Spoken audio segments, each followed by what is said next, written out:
巡りをたどっても尽きません。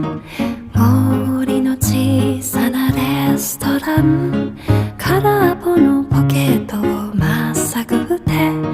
忘れた人からたどり着く。予約は一つもありません。森の小さなレストラン、空席だらけのランチ時、小鳥がパタパタ笑ってる。